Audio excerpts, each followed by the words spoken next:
Alright guys, welcome to 4.6 Average. And today we're doing a test drive of a 2020 EcoSport. Now this is only the first part of the video. This is my first impressions video, first I'm going to use the navigation to get where I need to go.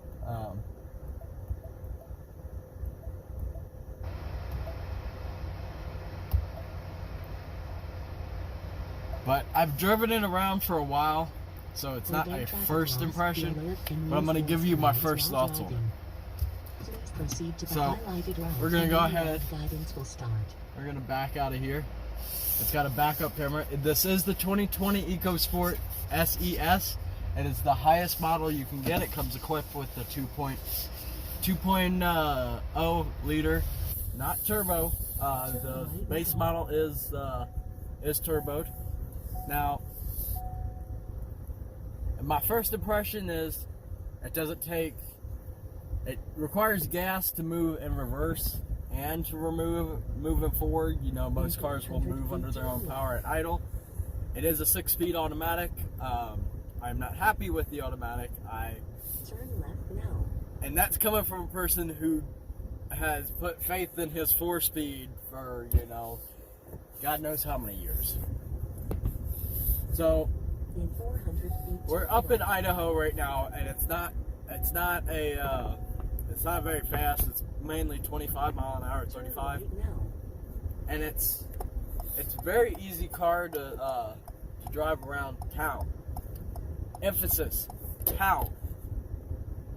You get up to the highway speeds, I can pin this thing to the floor, and it does not pick up like it should. Turn left onto Washington Avenue South.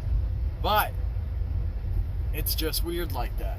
Now it does have a sport mode. The only thing the sport mode does is hold the gears longer. It does not do anything like that. My first impression though, it's a good car. It's a cute car. It's a good grocery getter car. It's not your normal let's go mountain climb, because it is all-wheel drive. Well, they promote it as 4-wheel, but it is all-wheel. It has IntelliTrack technology, which means it basically the same thing the Focus RS had. The switch power to whichever wheels, electronic differential bullshit. Your destination is ahead on the left. But that's going to be all for this video. This is going to be I shouldn't say it's all for this video. What this is going to be is this is going to be the filler video for the front video you're going to see. Now I'm going to be doing a series of other videos and put them together. But aside from that, that's going to be all for this video. So remember, like and subscribe and keep watching, because you'll find out the better impressions and the rest of the features on the 2020 EcoSport. I'm going to go through everything, so keep watching. Alright, so 4.6 Savage here, and today we're talking about the 2020 EcoSport. And as you can see, it is a 2020 EcoSport 4-wheel drive SES. It is the best package you can get. It has all the features. It is a rental. So we're going to go over my review on it, because I have driven it for about 600 miles, and we're going to get to it. So first off, key fob here, not really impressed with. I don't like the push button starts, but let's get into it.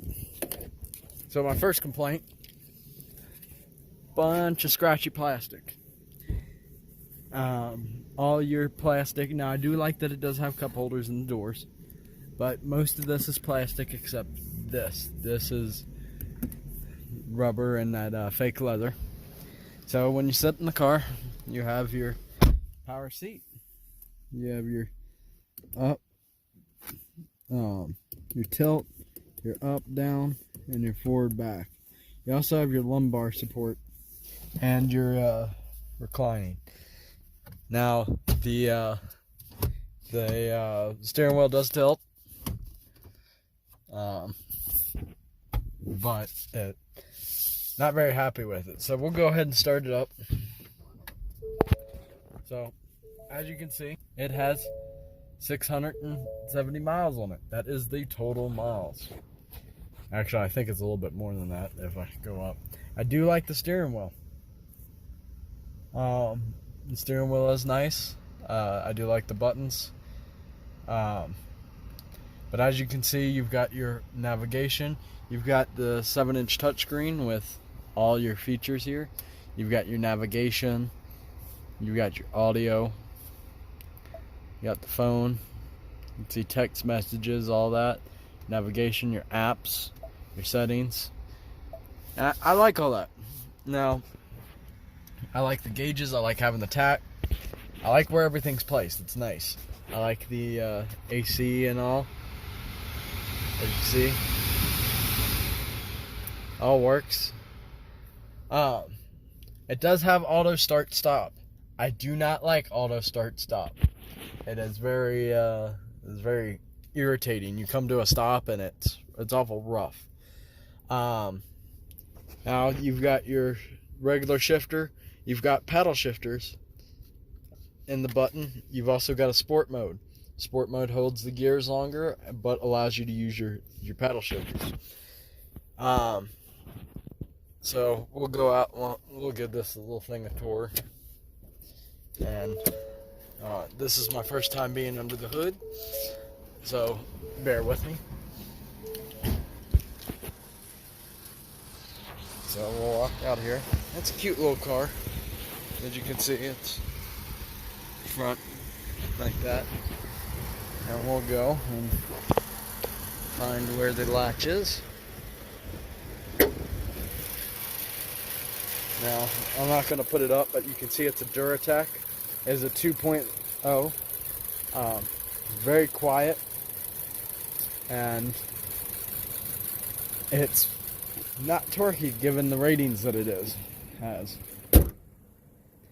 So, as you can see, it's a very, very small car. And that's where we bring up one of my other complaints. Install this. The seats aren't really that comfortable. The seats are very uncomfortable. The auto lights work, but you have a manual switch right here. Like I said, the start-stop button. Front leg room is great. You've got a lot of expansion slots, and this is where I put my phone, and I can also put my phone up here. That brings me to the charging ports. They are slow charging ports, and they're only meant to access your phone, really. They're not meant to really charge your phone. Found that out. Now, if I clear my cups and everything up, it's got lights in the bottom of your cup holders. It's also got plenty of leg room. It's got your 12-volt receptacle here. And you open this, and this is a very small center console. Now, it's deep, but it's very small. So, not that. We'll do a tour of the rear now. As you can see, all the vents are closable. So, we'll go back here. Okay, so you've got the rear seats. And you sit back here, and you've got, yes, nothing here, but you do have a 110 AC plug back here, so which means there is a power inverter in this vehicle. Now, pull it up, yep, 110, 15 amp, so go there. That's the same thing with the these doors. As you can see, you've got the padded armrest.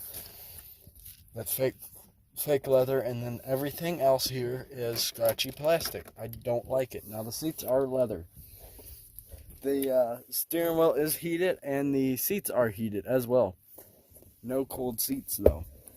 Okay, so pull this down. You've got 2 cup holders, and that's really all the storage you have in the back.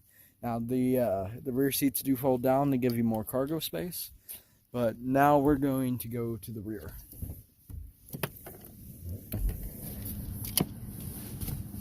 So, it is a capless tank, but here, now most people, what are y'all going to do? When you look at a trunk lid like this, your first instinct is going to be to go under here to unlock it, correct? That would be wrong. Over here is where your button is. As you can see, it opens sideways and back. I do not like this, and the cargo space is extremely lacking. It is not up to par for what my cargo space should be in an SUV. My Mustang has more space. Maybe not upwards, but most definitely back this way. So there's that. As you can see, when I said we got it brand new, it still has the wrapping on the roof. There's your antenna. Now, as you can see, it comes with 205 50 17s, and they do well. They do very well. It also comes with 4-wheel drive. Now, it's Ford's version of 4-wheel drive, which is all-wheel drive. So when you go through it, let me start it back up again, and I'll show you in the thing. What they call it is, go for the settings. That's another thing. It does not display any settings on your, like, what your coolant temp would actually be running. Yeah, you have the gauge, but the 2018 Jeep Cherokee, or I'm not sure what model it was, but it allowed you to select and view your engine data, as in engine temp, everything, and that was on the base model. Now this has where I can go to information, intelligent all-wheel drive. So if I, as you can see it, if I put it in drive, you see it where it's got it a little bit on the front tires, and then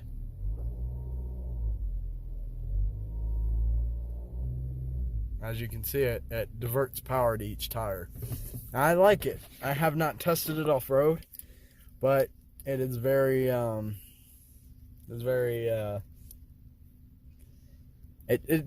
it's a mainly front-wheel drive car is what I noticed when you're driving on the streets. So go through and we'll talk about let's see, your acceleration. The acceleration is poor. Pickup is poor. I give it a 1 out of 5 stars on the engine. The engine is absolute shit. It does not have enough power to pick up. The torque band comes in at 4,500 RPM. And you get I think it's 166 horsepower and like 130 foot-pounds of torque. 140-ish. That's not enough to produce enough power for an SUV that has all-wheel drive. All the 2.0 ones come in tanks. Now, I've driven this mainly highway, and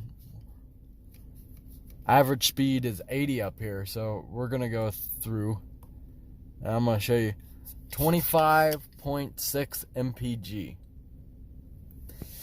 I am not impressed with the gas mileage. You get about 300 miles per tank on this car. As you can see, I'm a little past full. That is absolutely ridiculous for a 4-cylinder. My 2000 Focus gets better gas mileage than this and goes farther. I get at least 350 a tank on my Focus. And it's only like a 13-gallon tank. Same as in here. Now, the wiper blades is one thing I do want to mention. I have never seen wiper blades that do this. I have never seen wiper blades that cross. You also have a rear wiper. Your passenger airbag stays off. It does come equipped with a automatic sunroof as well, and folding mirrors. You know, you get mirrors on both sides. No lights, though. That's a disappointment. But you do get lights right here. You get your vanity lights and your main light. I do believe these are little speakers. You have speakers here, speaker in the dash, speakers in the doors, and some down there. But all in all, it's a cute little. My testament is I had a lot of bad things to say about it, and it's not just me. My girlfriend drove it a lot, and she drove about 200 miles out of it. And she doesn't drive as aggressive as I do. She's got a Ford Escape sitting at home. 2011 Ford Escape, and she had the Cougar. And she didn't normally drive them aggressively. So she's a softer driver than I am, and she was very unimpressed and irritating. You could not pass anybody in this vehicle. It took me 7-8 seconds to go from 75 to 80, foot to the floor.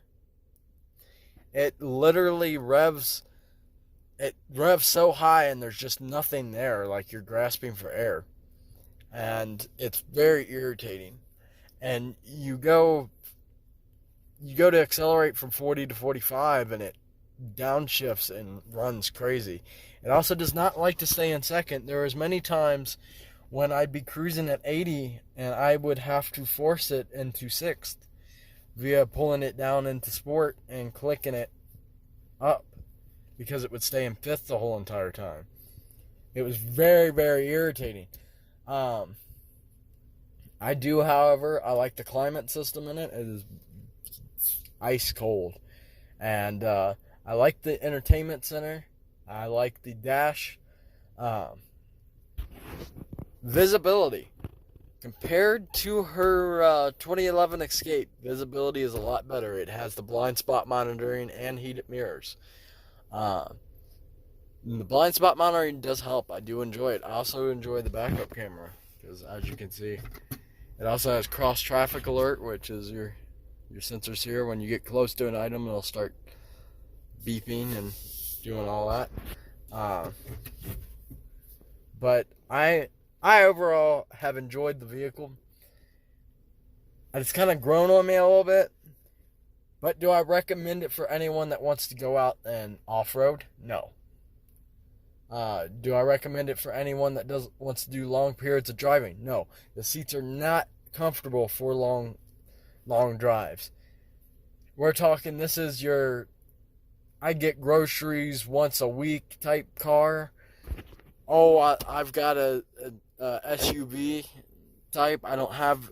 It's great for kids, but the cargo space makes it not worth things. Being a mobile mechanic, this would not do me. My Focus is better. I fit better things in my Focus. But that's going to be all for this video. Hope y'all watched it all the way through. Remember to like and subscribe, and check me out on Instagram for some photos of my trip, and check out the trip video.